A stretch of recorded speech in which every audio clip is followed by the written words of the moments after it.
నమస్తే, నేను మీ జయ. మళ్ళీ ప్రపంచానికి ప్రమాదం పొంచి ఉందా అంటే అవుననే వార్తలు వస్తున్నాయి.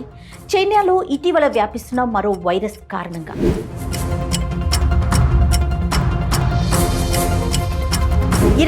నుండి 2022 వరకు కరోనా వైరస్ వ్యాప్తి మూలంగా WHO లెక్కల ప్రకారం ప్రపంచవ్యాప్తంగా దాదాపు 75 లక్షల మంది ప్రాణాలు కోల్పోయారు. లాక్డౌన్ల కారణంగా ప్రపంచ దేశాల ఆర్థిక వ్యవస్థలు కుప్పకూలిపోయాయి. ఇప్పుడు చైనాలో కూడా అదే పరిస్థితి రిపీట్ అవుతోంది. చైనాలో మరో వైరస్ ఉధృతంగా వ్యాప్తి చెందుతోంది.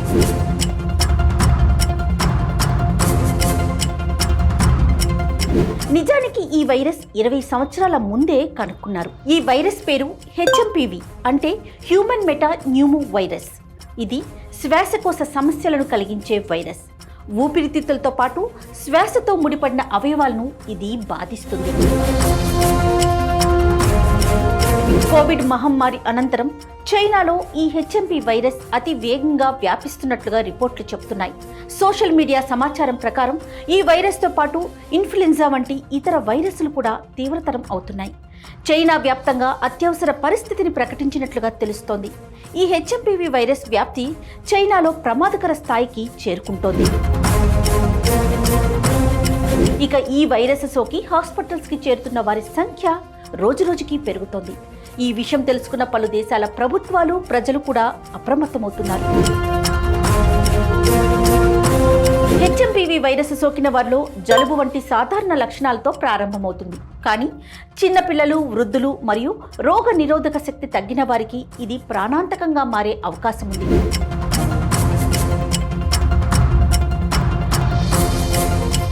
ఈ వైరస్ న్యూమోనియా, ఆస్తమా తీవ్రత వంటి సమస్యలను ప్రబలం చేస్తోంది. ఈ HMP వైరస్ దగ్గడం, తుమ్మడం, కలుషితమైన వస్తువులను తాకడం ద్వారా వేగంగా వ్యాపిస్తోంది.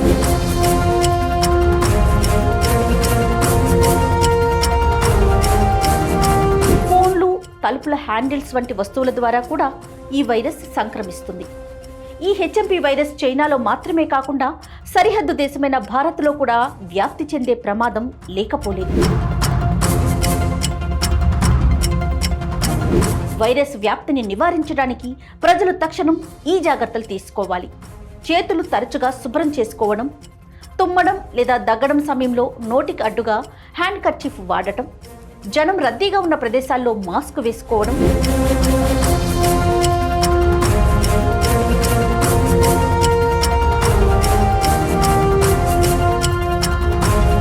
అలానే మన శరీరానికి రోగ నిరోధక శక్తిని పెంచే ఆహారాలను తీసుకోవడం,